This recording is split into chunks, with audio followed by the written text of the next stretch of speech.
Breaking news చూస్తున్నాం. NEET UG పరీక్షా విధానంలో మార్పులపై కేంద్ర ప్రభుత్వం సుప్రీంకోర్టులో కీలక అఫిడవిట్ దాఖలు చేసింది. ఈ సందర్భంగా పరీక్షల నిర్వహణలో సమూల మార్పులకు సన్నాహాలు చేస్తున్నట్లు కేంద్రం పేర్కొంది.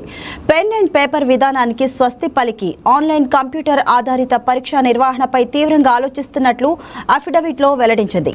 జేఈఈ తరహాలో నీట్ నిర్వహణకు కసరత్తు చేస్తున్నట్లు తెలిపింది.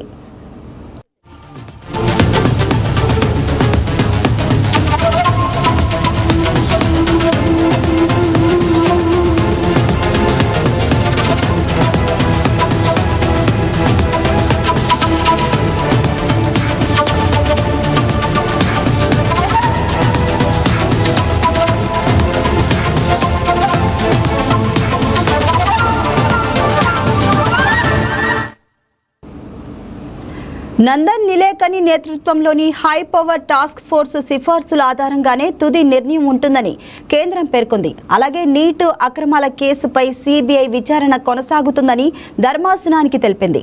ఎన్డీఏ స్థానంలో స్వతంత్ర బలమైన వ్యవస్థను ఏర్పాటు చేయాలని దాఖలైన పిటిషన్ల విచారణ నేపథ్యంలో కేంద్రం ఈ అఫిడవిట్ దాఖలు చేసింది. ఈ సందర్భంగా కేంద్రం సమర్పించిన అఫిడవిట్ పై పిటిషనర్లను సుప్రీంకోర్టు సమాధానాలు కోరింది. అనంతరం కేసు తదుపరి విచారణను జస్టిస్ పిఎస్ నరసింహ ధర్మాసనం ఆగస్టు 19కి వాయిదా వేసింది.